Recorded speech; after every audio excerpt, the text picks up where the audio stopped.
Las cartas que cruzaron el océano. Por Martina Villar. Capítulo 1. Un vals en primavera rota. Nueva York, abril de 1917.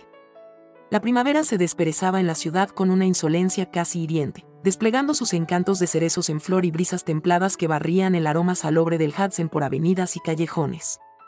Pero bajo la superficie de aquella belleza recién estrenada, la metrópoli vibraba con una corriente subterránea de fervor febril y una angustia apenas contenida. Hacía solo unas semanas que el presidente Wilson había lanzado al país al crisol de la Gran Guerra, y el aire, antes cargado del humo de la industria y el bullicio del progreso, ahora se espesaba también con el eco de los tambores lejanos y los discursos patrióticos que resonaban en Union Square. Los carteles del tío Sam, con su dedo imperioso, parecían seguir a Eleanor Hart por cada esquina, recordándole un deber que para ella tenía el sabor amargo de la pérdida. Eleanor, a sus 24 años, había aprendido a navegar la vida con la discreta elegancia de quien encuentra su refugio en las octavas de un piano. Su hermano menor, Thomas, el de la sonrisa fácil y los sueños aventureros, se había marchado con el uniforme canadiense 2 años antes, una estrella más en el firmamento de jóvenes promesas que la vorágine europea había engullido. Su nombre, grabado en una escueta notificación oficial llegada desde Ypres, era una herida que supuraba en silencio, un vacío que ni la más sentida de las sonatas de Beethoven lograba llenar por completo. Enseñaba piano a niñas de buena familia en salones encopetados del Upper West Side, y por las tardes, buscaba el anonimato reconfortante de Greenwich Village, donde el aire bohemio parecía menos opresivo. Su lugar predilecto era The Wandering Quill, un café de paredes entablilladas y luz marina que olía a café recién molido, a tabaco de pipa y al polvo venerable de los libros que algunos parroquianos dejaban olvidados. Allí, entre el murmullo de conversaciones y el tintineo de las tazas, Eleanor solía sumergirse en alguna novela rusa o simplemente observar, sintiendo como el ritmo frenético de la ciudad se atenuaba hasta volverse un rumor soportable. Fue una tarde de martes, con el sol de abril filtrándose a través de los cristales empañados, cuando lo vio por primera vez. Ocupaba la mesa del rincón, aquella que ofrecía una vista privilegiada de la entrada sin exponer demasiado a su ocupante. Su cabello, de un castaño oscuro con reflejos cobrizos, caía con estudiado desorden sobre su frente mientras su pluma, una vieja Waterman, se deslizaba con una urgencia casi febril sobre las hojas de un raído cuaderno de cuero. Tenía la constitución enjuta de quien olvida las comidas por perseguir una idea, y una concentración tan profunda que parecía aislarlo del mundo. Eleanor sintió una punzada de curiosidad, una atracción inexplicable hacia aquella isla de intensidad en medio del marasmo cotidiano del café. Durante varios días, sus visitas coincidieron. Ella pedía su Earl Grey y él su café solo, cargado. No cruzaban palabra, pero Eleanor se descubría observándolo por el rabillo del ojo, notando la forma en que fruncía levemente el ceño al escribir, o como sus ojos, de un azul sorprendentemente claro y profundo, se iluminaban fugazmente al levantar la vista y contemplar la calle, como si buscaran una respuesta en el ir y venir de los transeúntes. Un jueves, el destino, o quizás la torpeza de un camarero apresurado, urdió su encuentro. Una bandeja cargada resbaló, y una cascada de tazas y platillos estuvo a punto de impactar contra Eleanor. Una mano firme y rápida la sujetó del brazo, apartándola justo a tiempo, mientras otra, con agilidad sorprendente, lograba interceptar parte del desastre. ¿Se encuentra bien? La voz era grave, con un matiz melódico que a Eleanor le recordó el tañido grave de un violonchelo, y un inconfundible acento irlandés que suavizaba las R's. Cuando Eleanor alzó la vista, se encontró con aquellos ojos azules, ahora encendidos por la preocupación y una chispa de diversión. El rubor le tiñó las mejillas. Sí, gracias a usted, balbuceó, sintiéndose absurdamente descompuesta. Él sonrió, y la sonrisa transformó su rostro, disipando la seriedad del escritor y revelando una calidez inesperada. James Callahan, a su servicio. O al menos, al servicio de evitar desastres cafeteros. Así comenzó. Primero fueron conversaciones breves, comentarios sobre el tiempo o algún titular llamativo del New York Times que ambos sostenían. Eleanor descubrió que James era periodista, un cronista de la ciudad y sus gentes, aunque ahora sus artículos versaban, con una mezcla de fascinación y horror, sobre la inminente partida de los jóvenes hacia los campos de batalla de Francia. Él, a su vez, supo de la pasión de Eleanor por la música, de cómo Chopin era su confidente más íntimo. James confesó un amor secreto por Yeats y una admiración por la prosa descarnada de Whitman. Eleanor, con timidez, le habló de su hermano, del vacío que la música intentaba llenar. Sus encuentros en The Wandering Quail se volvieron una costumbre, un faro en la creciente oscuridad de los tiempos. Pasearon por Washington Square Park, bajo la mirada pétrea del arco, mientras James le leía fragmentos de sus crónicas, textos cargados de una honestidad brutal que él dudaba que algún editor se atreviera a publicar. En ellos, no había héroes de cartón piedra, sino jóvenes asustados con la incertidumbre en los ojos, y familias que ya lloraban en silencio. Eleanor, a cambio, le hablaba de las estructuras de una fuga de Bach, de la melancolía intrínseca en un nocturno de Chopin, intentando traducir en palabras la emoción que solo las notas parecían capaces de expresar plenamente. Una tarde de mayo, mientras el sol se ponía tiñendo de oro los edificios de ladrillo y el aire olía a lilas recién abiertas, la conversación los llevó, como tantas otras veces, a Chopin. Eleanor mencionó el vals en do sostenido menor, el opus 64, número 2, como una de sus piezas predilectas. Es tan agridulce, dijo ella, buscando las palabras. Como una alegría que duele, un recuerdo hermoso que sabes que no volverá. James se detuvo en seco en medio de un sendero casi desierto de Central Park, cerca del Conservatory Water. La miró con una intensidad que hizo que el corazón de Eleanor diera un vuelco. El bullicio de la Quinta Avenida parecía un eco lejano. Siempre he pensado que es la música que uno bailaría justo antes de una larga despedida, murmuró él, su voz apenas un susurro. El silencio se tendió entre ellos, cargado de palabras no dichas. El sol poniente se filtraba entre las hojas nuevas de los olmos, creando un juego de luces y sombras sobre el rostro de James. Y entonces, en un impulso que desafiaba toda lógica y convención, él extendió una mano. ¿Me concedería este vals, señorita Hart?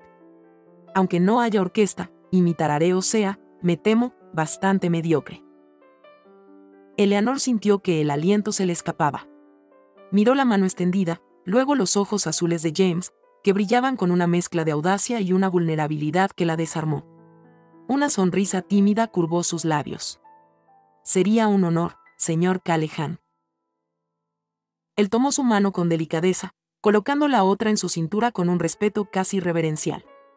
Y allí, en un rincón olvidado del parque, mientras la ciudad se preparaba para la noche y la guerra se cernía en el horizonte como una tormenta inevitable, comenzaron a moverse al compás de una melodía que solo ellos podían oír. James tarareaba torpemente la línea melódica del vals, su voz grave mezclándose con el susurro del viento entre los árboles.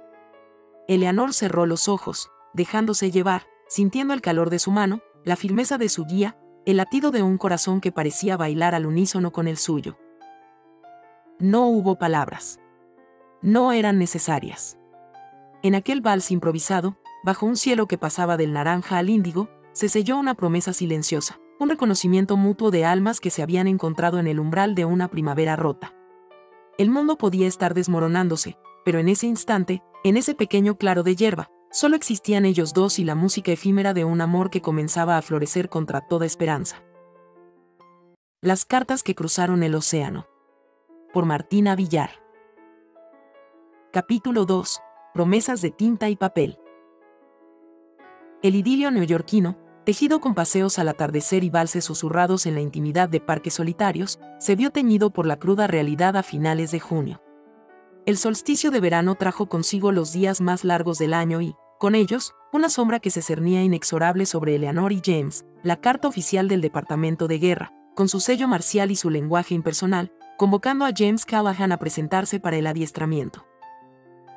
La noticia cayó como una losa en el pequeño apartamento de Eleanor, donde compartían un té helado para combatir el bochorno de la tarde. Las palabras de James, me han llamado, ella, resonaron en la quietud del salón, ahogando el sonido del gramófono que desgranaba un melancólico aire de Satie. Eleanor sintió como un frío glacial le trepaba por la espalda, a pesar del calor reinante. La guerra, ese monstruo lejano que devoraba titulares y enlutaba familias desconocidas, acababa de golpear a su puerta con nombre y apellido. Los días que siguieron fueron una amalgama de ternura desesperada y conversaciones entrecortadas sobre un futuro que se antojaba tan incierto como la niebla matutina sobre el East River. Paseaban en silencio por las calles que habían sido testigos de su amor incipiente, cada rincón ahora imbuido de la melancolía de una despedida inminente. James intentaba mostrarse fuerte, incluso optimista, hablándole de un conflicto que seguramente terminaría antes de Navidad, pero sus ojos, aquellos pozos azules que Eleanor había aprendido a leer también, delataban un miedo profundo y una aversión palpable a la violencia que se avecinaba.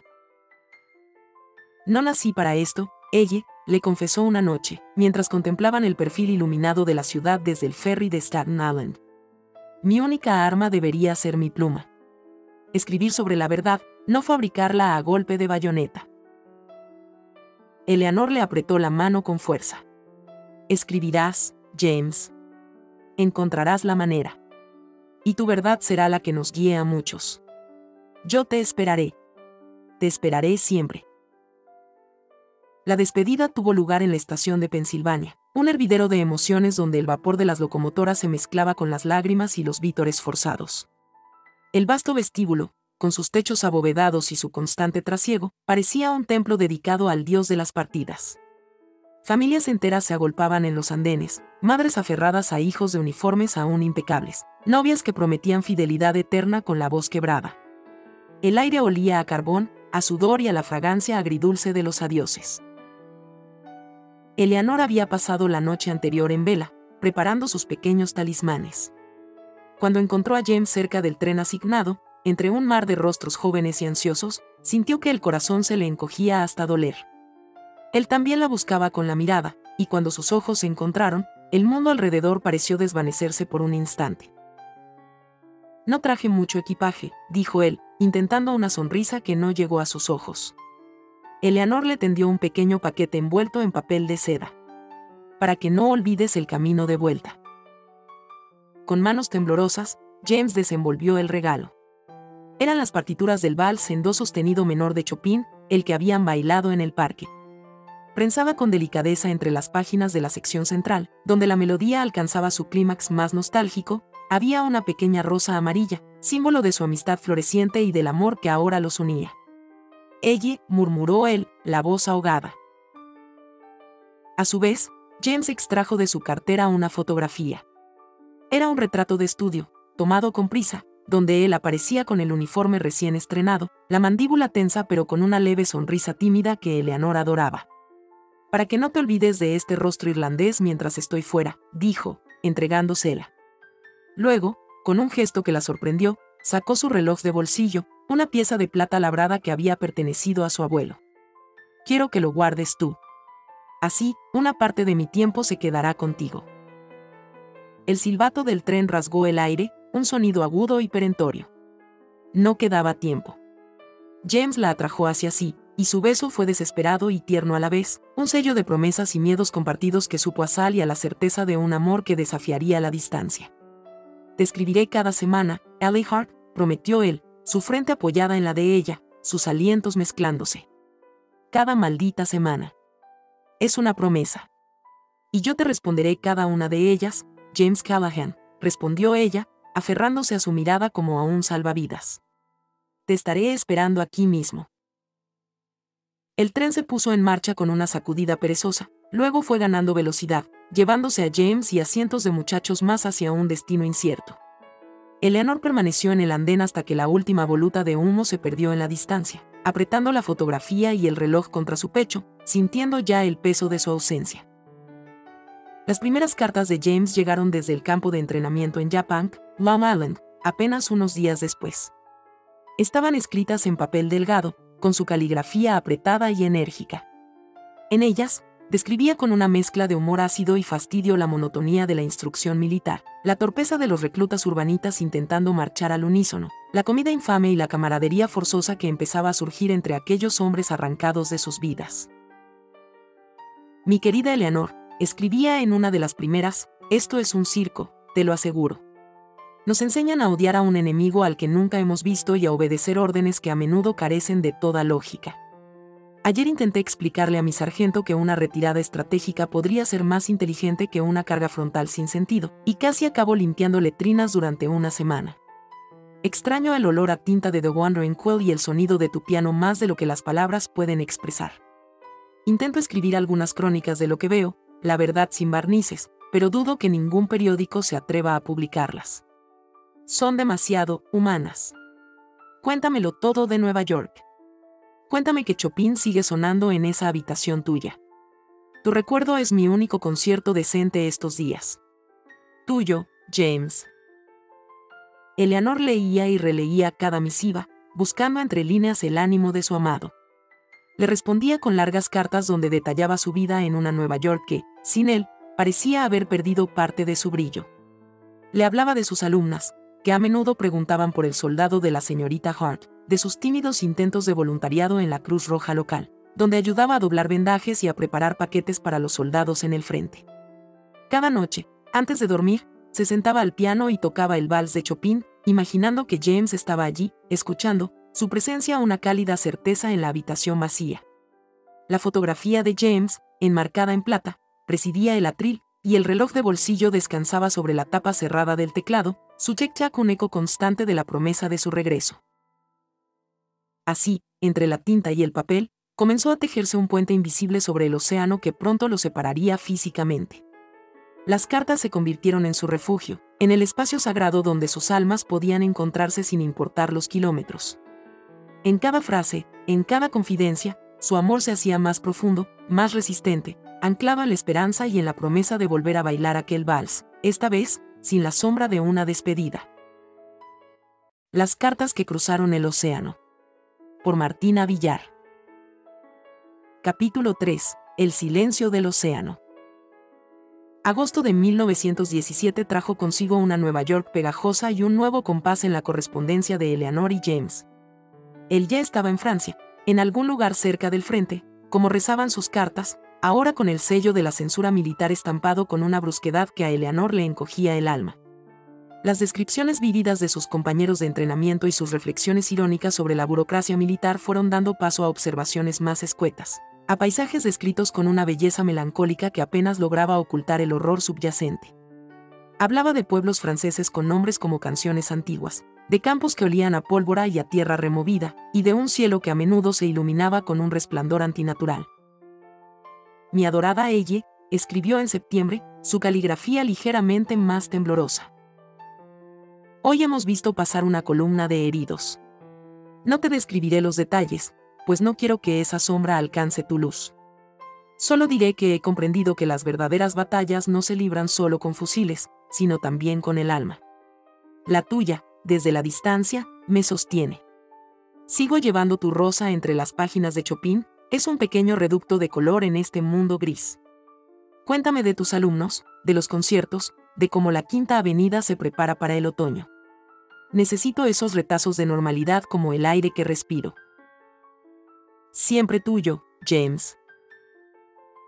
Eleanor respondía con la misma fidelidad, intentando insuflar en sus palabras la calidez de un hogar que lo aguardaba, la promesa de una vida donde la música y la paz volverían a reinar.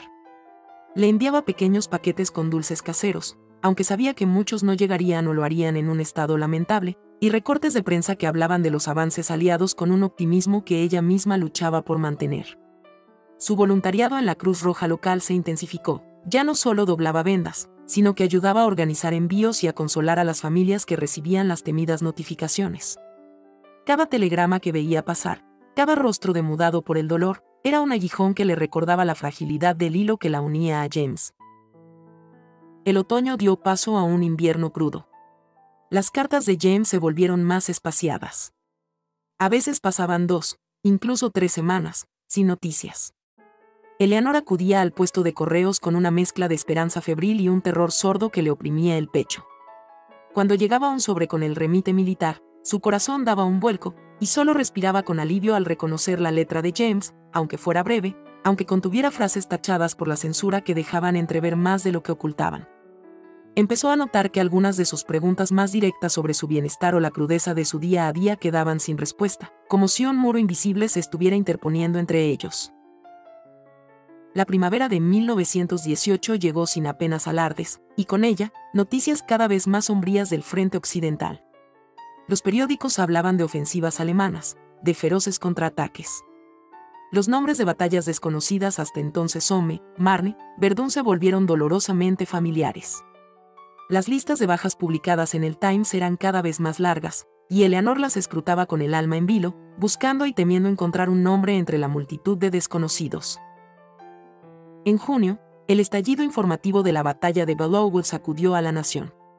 Se la presentó como una victoria heroica de los marines estadounidenses, pero el coste en vidas fue aterrador.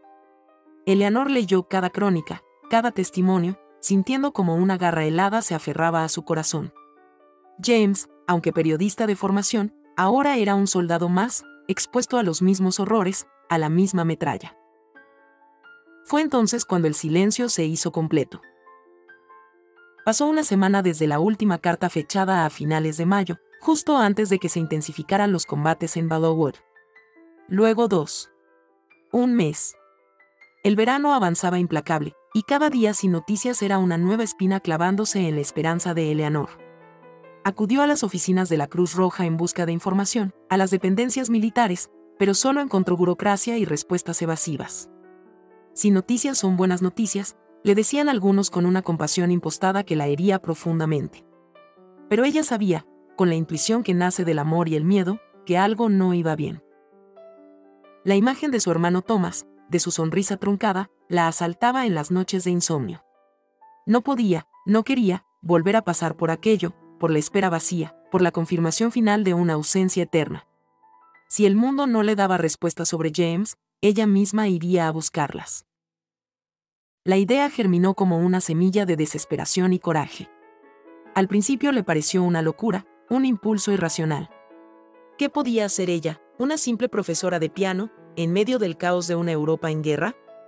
Pero la alternativa, la de quedarse en Nueva York sumida en una espera que la consumía, era aún más aterradora. A finales del verano de 1918, con la guerra aún rugiendo pero con vientos de cambio que empezaban a susurrar un posible armisticio, Eleanor tomó su decisión. Se presentó en la sede nacional de la Cruz Roja Americana y solicitó ser enviada a Francia como enfermera voluntaria. Su conocimiento del francés, herencia de una abuela nacida en Aviñón, y una determinación de acero que sorprendió a los entrevistadores, le abrieron las puertas. Vendió algunas de sus pocas joyas, alquiló su pequeño apartamento y empaquetó en una única maleta lo esencial, un par de mudas, sus documentos, la fotografía de James y el reloj de bolsillo, cuyo tic-tac se había convertido en el latido de su propia esperanza. La despedida de sus pocas amigas y de las familias de sus alumnas fue agridulce. Algunos la tildaron de valiente, otros, de insensata. Pero Eleanor no escuchaba. Solo oía la llamada silenciosa de un amor en peligro. La travesía del Atlántico, en un buque de transporte atestado de tropas, enfermeras y suministros, fue un purgatorio de marejadas grises y tensión constante ante la amenaza de los submarinos alemanes. Compartía un camarote angosto con otras 3 voluntarias, una joven idealista de Boston que recitaba a Walt Whitman, una viuda de mediana edad de Ohio que tejía sin cesar calcetines para soldados anónimos, y una muchacha sureña que lloraba en silencio cada noche. Eleanor, más reservada, pasaba horas en cubierta, mirando el vasto océano que la separaba de James, un abismo que pronto intentaría cruzar, no ya con cartas, sino con su propia presencia. A medida que se acercaban a la costa francesa, en los últimos días de diciembre de 1918 la guerra había terminado oficialmente en noviembre, pero el caos y la necesidad persistían. El aire se volvió más frío, más denso. Una mañana, entre la bruma, surgió la silueta destrozada del puerto de Brest. Edificios desfigurados, barcos hundidos en la bahía, y un trasiego constante de hombres uniformados, muchos de ellos heridos, con la mirada perdida de quienes han visto demasiado. Francia. Estaba en el mismo continente que James. El corazón de Eleanor latió con una mezcla de terror y una resolución inquebrantable. El océano había sido silenciado, pero su búsqueda apenas comenzaba. Las cartas que cruzaron el océano. Por Martina Villar. Capítulo 4. Un piano entre ruinas. Enero de 1919 soplaba un viento gélido sobre los campos devastados de la Champaña francesa cuando Eleanor Hart llegó al hospital de campaña número 112 de la Cruz Roja Americana, un conjunto bigarrado de barracones de madera y tiendas de lona erigido sobre los restos de lo que alguna vez fue una próspera granja cerca de Reims. La ciudad, a lo lejos, aún mostraba las cicatrices abiertas de los bombardeos, con la silueta majestuosa pero herida de su catedral gótica recortándose contra un cielo perpetuamente gris. El hospital era un microcosmos del sufrimiento y la tenacidad humana. El aire estaba impregnado de una mezcla acre de éter, yodoformo, gangrena y el humo de las estufas de carbón que luchaban por mantener a raya el frío penetrante. El constante goteo de las infusiones, el murmullo de las oraciones de los capellanes, los quejidos ahogados de los hombres postrados en catres metálicos y el chirrido de las camillas sobre el suelo de tablas componían una sinfonía lúgubre que Eleanor tardaría semanas en dejar de oír incluso en sueños. Su trabajo comenzó de inmediato, sin apenas tiempo para asimilar el impacto. Bajo la supervisión de enfermeras más experimentadas, aprendió a cambiar vendajes purulentos, a asistir en curas dolorosas, a limpiar cuerpos febriles y a escribir cartas al dictado de aquellos cuyas manos temblaban demasiado o cuyos ojos ya no podían enfocar las letras. Cada día era una lección de humildad y una prueba a su entereza. Veía pasar rostros jóvenes marcados por un dolor que iba más allá de las heridas físicas, hombres que habían perdido miembros, pero también la mirada, la esperanza, o fragmentos de su propia alma en el barro de las trincheras. Fue en este entorno de crudeza donde conoció a la enfermera Margaret Dubois. Francesa, viuda de guerra de Verdún, rondaría los 45 años, aunque la fatiga y el dolor habían cincelado arrugas prematuras alrededor de sus ojos grises y penetrantes. Margaret poseía una eficiencia formidable y un cinismo afilado que usaba como coraza contra la marea de sufrimiento que la rodeaba. Al principio, observó a Eleanor con una mezcla de escepticismo y una casi imperceptible compasión. Otra idealista americana que viene a salvar el mundo con una sonrisa y buenas intenciones, le dijo un día, mientras clasificaban vendas. Veremos cuánto te dura el brillo en los ojos, ma petite. Esto no es un desfile patriótico. Eleanor, aunque herida por la brusquedad, no se arredró. Vengo a ayudar, enfermera Dubois. Y a buscar a alguien. Margaret arqueó una ceja. Ah, sí. ¿Un amante perdido en la vorágine? Es la historia más vieja de todas las guerras. La mayoría de las veces, no tiene un final feliz. Se llama James Callaghan. Es periodista, irlandés-americano. Estuvo en Ballowood. La expresión de Margaret se suavizó un ápice, casi imperceptiblemente. Belleauwood. Muchos se quedaron allí. O volvieron, diferentes. No te hagas demasiadas ilusiones, niña. Pero si lo veo, o escucho su nombre, te lo haré saber. Ahora, menos charla y más trabajo. Esos hombres no se van a curar solos. A pesar de su coraza, Margaret se convirtió en una especie de mentora a regañadientes para Eleanor. Le enseñó los trucos del oficio, cómo economizar fuerzas, cómo no derrumbarse ante lo inevitable y, sobre todo, cómo encontrar pequeños resquicios de humanidad en medio del horror. En cada momento libre, en cada nuevo convoy de heridos que llegaba cubierto de barro y sangre, Eleanor preguntaba discretamente por James. Mostraba la fotografía que él le había dado, aquella donde sonreía con timidez bajo el uniforme. Algunos soldados la miraban con compasión, otros con la mirada vacía de quien ha borrado de su mente todo lo que no sea su propia supervivencia. Nadie reconocía el rostro, nadie recordaba el nombre. La frustración y la angustia crecían en su interior, pero se aferraba a la esperanza con la misma tenacidad con la que un náufrago se aferra a un madero. Un día, a principios de febrero, mientras exploraba un barracón que servía de almacén y ocasional sala de recreo para los convalecientes menos graves, Eleanor descubrió un tesoro inesperado, un viejo piano vertical Pleyel, maltrecho y polvoriento, arrinconado como un mueble inservible.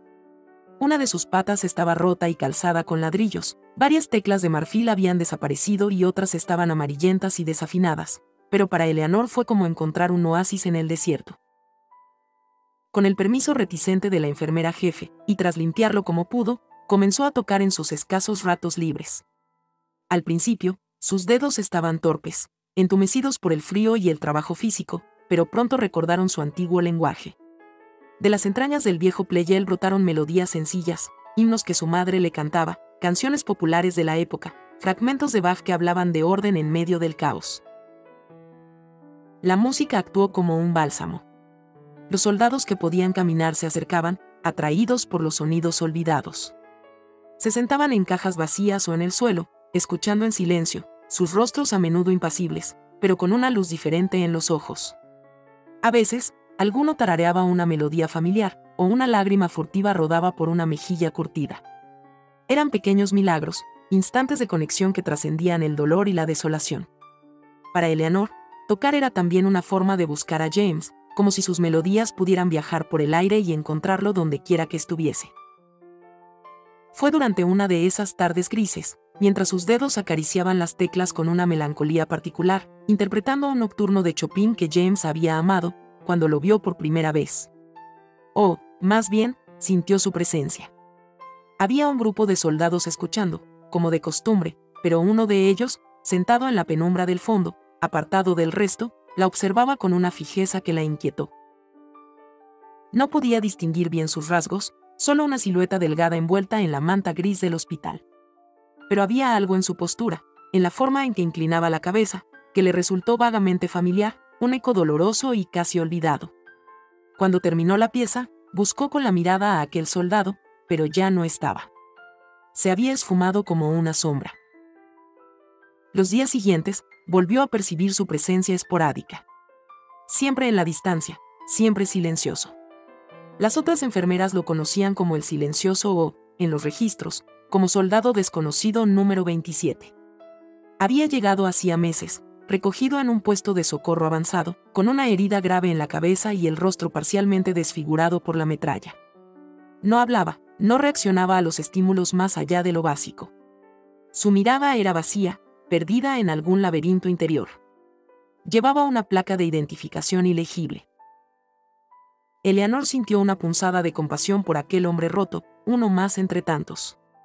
Pero también, una extraña e inexplicable inquietud, una sensación de familiaridad que no lograba ubicar, como una melodía que se resiste a ser nombrada pero cuya existencia se presiente en lo más profundo del ser. Las cartas que cruzaron el océano.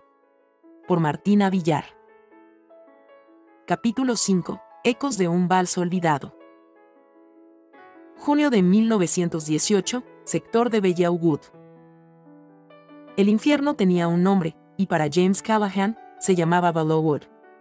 El bosque, antaño un coto de casa real, se había convertido en un laberinto de árboles astillados, cráteres humeantes y el hedor dulzón de la muerte. Llevaban días luchando por cada palmo de terreno, bajo un bombardeo incesante que hacía temblar la tierra y las entrañas. El barro, espeso y voraz, se lo tragaba todo, botas, equipos, esperanzas. James, el periodista que soñaba con cambiar el mundo con palabras, se había visto reducido a un animal acorralado, con el fusil convertido en una extensión de su brazo y el miedo como un compañero constante. La orden de avanzar llegó con el alba grisácea, entre el estruendo de la artillería propia y enemiga. Corrió agachado, tropezando con raíces y cuerpos inertes, el grito de su sargento ahogado por el estrépito. Una ráfaga de ametralladora barrió la línea a su derecha. Vio caer a hombres que apenas conocía, pero cuya humanidad compartida le desgarraba el alma. En una pausa precaria, tras un árbol destrozado que ofrecía una cobertura ilusoria, rebuscó en el bolsillo interior de su guerrera. Sus dedos encontraron la fotografía de Eleanor. La contempló un instante, el rostro sonriente de aquella mujer luminosa, un faro en la oscuridad. ¿Quién era ella exactamente para él? Un amor reciente, sí, pero tan intenso que se sentía como el ancla de su existencia. Junto a la foto, palpó la rosa seca y las partituras dobladas. Promesas de un futuro que ahora parecía una quimera. Un silbido agudo, diferente, más cercano. Antes de que pudiera reaccionar, el mundo explotó en un torbellino de fuego, tierra y metal. Sintió un golpe brutal en la cabeza, como si una masa invisible lo hubiera alcanzado. Un dolor cegador lo consumió, seguido de un zumbido ensordecedor que anuló todos los demás sonidos. Luego, nada. Oscuridad. Silencio. Cuando lo encontraron varias horas después, semi-inconsciente y medio sepultado en un cráter, estaba irreconocible. Su rostro ensangrentado, su uniforme desgarrado. Su placa de identificación se había perdido en el caos. En una mano, aferraba con fuerza la fotografía de una mujer desconocida. Su reloj de bolsillo, el que Eleanor ahora custodiaba, había recibido parte del impacto de la metralla que le hirió el rostro. Sus manecillas se habían detenido a las 10:17 de la mañana, la hora exacta de la explosión.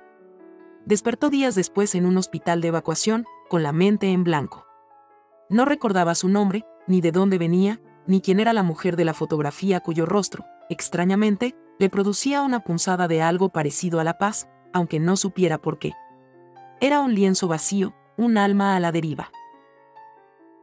Hospital de Campaña número 112, cerca de Reims. Finales de febrero de 1919. Eleanor seguía sintiendo aquella extraña conexión con el soldado silencioso. A menudo, cuando tocaba el piano en la sala de recreo, lo veía aparecer sigilosamente, sentándose en el rincón más alejado, su figura apenas un bulto en la penumbra. No decía nada, no hacía ningún gesto, pero ella sentía el peso de su atención, una escucha que iba más allá de lo meramente auditivo.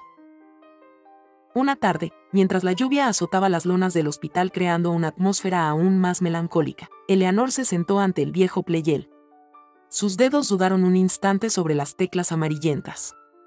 Luego, casi sin pensarlo, comenzaron a desgranar las notas del vals en do sostenido menor de Chopin. Su vals. El que habían bailado en Central Park en una primavera que ahora parecía pertenecer a otra vida. Tocaba con los ojos cerrados, dejando que la música la transportara, que llenara el vacío de la sala con su belleza agridulce. Cada frase melódica era un recuerdo, cada acorde una punzada de nostalgia. Cuando llegó al pasaje más intenso, aquel que hablaba de anhelos y despedidas, sintió una presencia muy cerca. Abrió los ojos. El soldado silencioso estaba de pie junto al piano. Su rostro, marcado por la cicatriz que le cruzaba la mejilla izquierda y le deformaba ligeramente el labio, estaba a escasos centímetros del suyo. Eleanor contuvo el aliento. En sus ojos azules, habitualmente vacíos y opacos, había un brillo extraño, una mezcla de confusión profunda y un atisbo de reconocimiento doloroso. Una única lágrima rodó lentamente por la piel marcada, siguiendo el surco de la cicatriz. Él no habló. Su respiración era agitada. Levantó una mano temblorosa y sus dedos rozaron las teclas del piano, como si buscasen una respuesta en la vibración de la madera. Luego, su mirada se fijó en la de Eleanor, y por un instante, solo un instante, ella creyó ver en el fondo de aquellas pupilas un destello del James que había conocido, del hombre que le había robado el corazón bajo los árboles de Nueva York. Pero lo que la dejó sin aliento fue lo que él sostenía en la otra mano, apretado contra su pecho como un tesoro. Era una fotografía, descolorida por el tiempo y el manoseo, con los bordes ajados. La fotografía que ella le había dado a James en la estación de Pensilvania. Su propia imagen, sonriéndole desde un pasado que él había olvidado. Esa foto, balbuceó Eleanor, el corazón golpeándole las costillas con una violencia inaudita. El mundo pareció detenerse. El sonido de la lluvia, los gemidos lejanos de los heridos, todo se desvaneció. El soldado la miró, luego a la fotografía, luego otra vez a ella. La confusión en su rostro era desgarradora. Frunció el ceño, como si un esfuerzo titánico estuviera teniendo lugar en las profundidades de su mente herida. Abrió la boca, pero solo un sonido gutural, un quejido ahogado, escapó de sus labios. James, susurró Eleanor, el nombre una mezcla de súplica y terror esperanzado. La cicatriz, la mirada perdida. ¿Podía ser él? ¿Tan cambiado, tan roto? El hombre retrocedió un paso, asustado por la intensidad de su propia reacción, o quizás por la de ella. Sacudió la cabeza violentamente y, antes de que Eleanor pudiera decir o hacer algo más, se dio la vuelta y huyó de la sala, perdiéndose en los pasillos sombríos del hospital.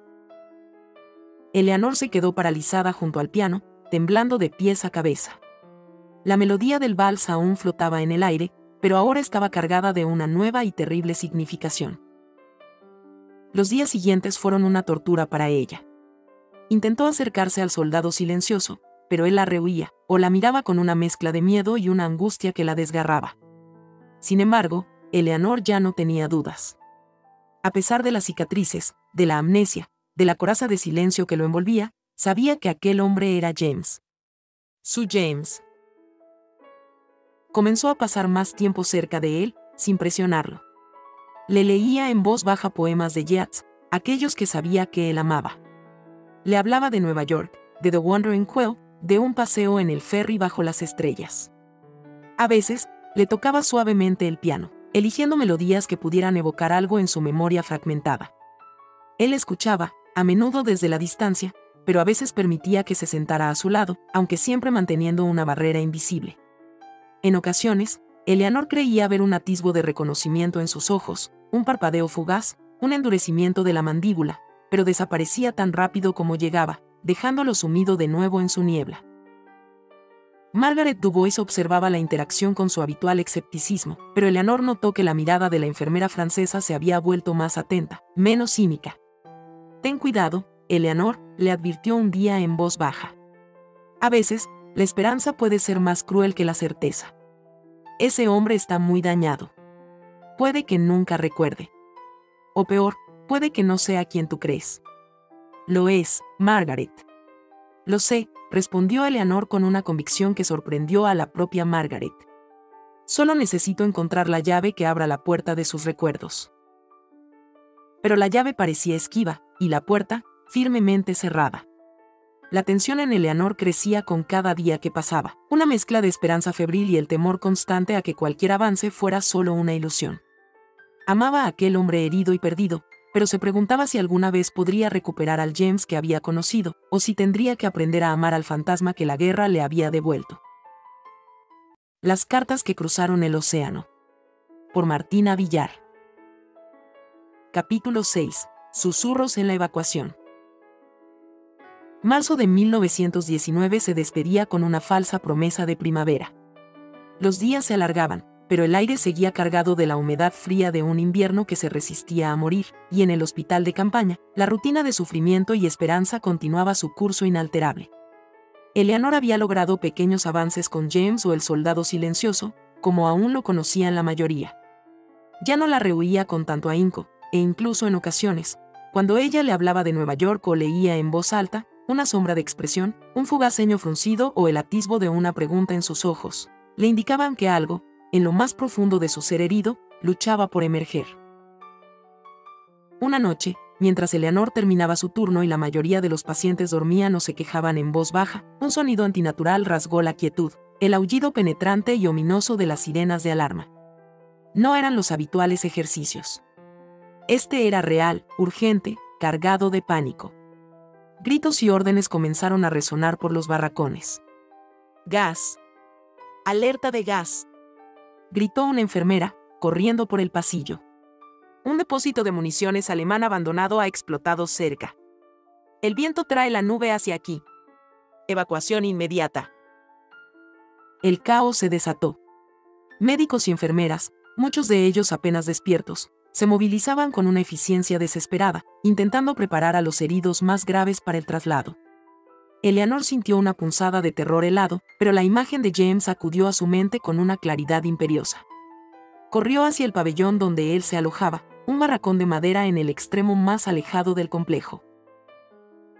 Lo encontró sentado en el borde de su catre, inmóvil, con la mirada perdida, ajeno al tumulto que lo rodeaba. La fotografía de Eleanor, su único anclaje visible a un pasado borrado, yacía sobre la manta raída a su lado. «James», gritó ella por encima del ruido, aunque aún lo llamaba así solo en su foro interno o en susurros. «Debemos salir de aquí. Hay peligro». Lo tomó del brazo, intentando sacarlo de su letargo. Él la miró, sus ojos azules reflejando la confusión y el miedo que flotaban en el aire, pero sin comprender realmente la urgencia. Mientras lo ayudaba a ponerse en pie, con la torpeza de la prisa, algo resbaló del bolsillo de su raída chaqueta de hospital y cayó al suelo con un tintineo metálico. Era el reloj de bolsillo de plata, el que ella le había devuelto días atrás con la esperanza de que le ayudara a recordar, y que él había guardado sin mostrar reacción alguna. El reloj que ella había custodiado como una reliquia.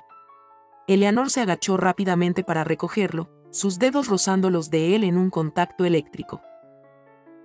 Salieron al exterior, a una escena dantesca. Las luces rojas de las ambulancias barrían la noche, proyectando sombras danzantes sobre los rostros aterrados. El olor acre y dulzón del gas mostaza comenzaba a percibirse, mezclado con el humo. El pánico era palpable. Eleanor se aferró al brazo de James, guiándolo entre la multitud de camillas y personal que corría en todas direcciones.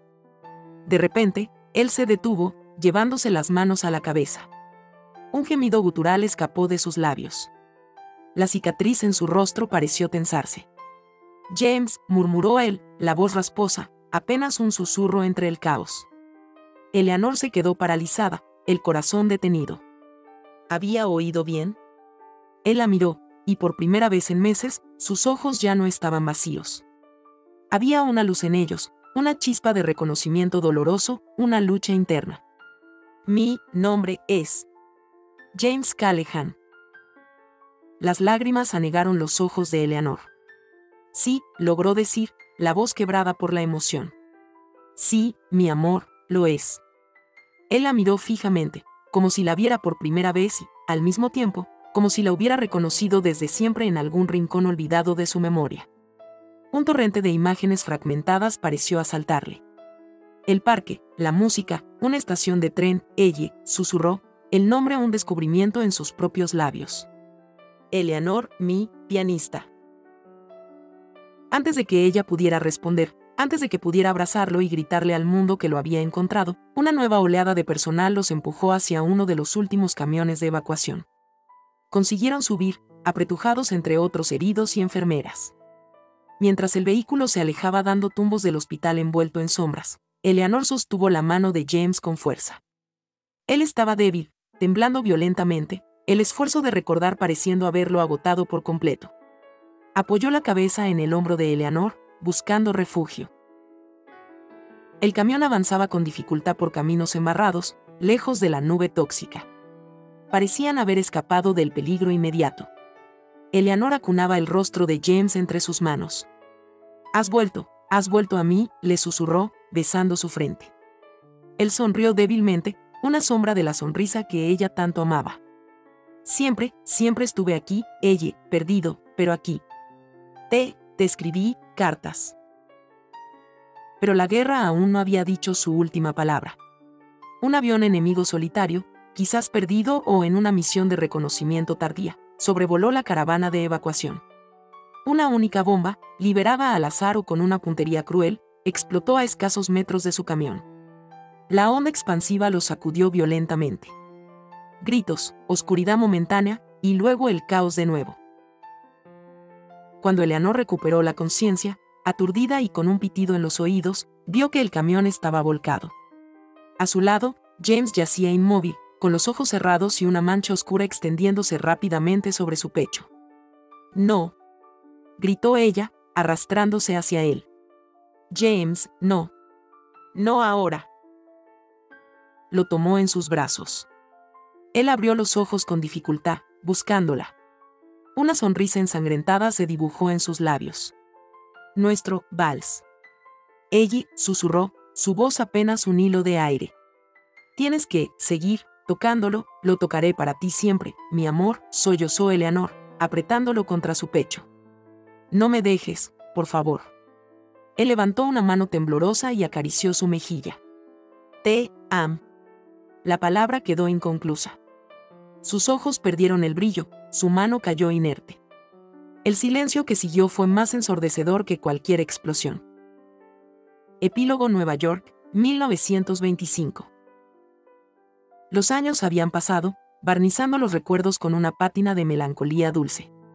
Eleanor Hart había regresado a Nueva York, pero una parte de ella se había quedado para siempre en aquel campo francés, junto a una tumba sin nombre que solo ella sabía a quién pertenecía.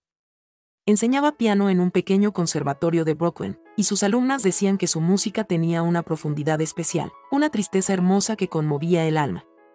Nunca volvió a amar a nadie con la misma intensidad. El reloj de bolsillo de James, detenido para siempre a las 10:17, descansaba sobre su mesita de noche. Una mañana de primavera, similar a aquella en la que había conocido a James, recibió un paquete voluminoso con sellos oficiales del Departamento de Guerra. Dentro, había un fajo de cartas atadas con una cinta descolorida. Eran las cartas de James. Todas ellas. Las que nunca llegaron, retenidas por la censura militar debido a sus críticas, a su honestidad brutal sobre el sinsentido de la guerra.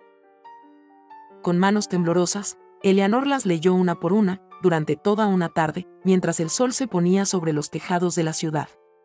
Revivió su amor, sus esperanzas, sus miedos.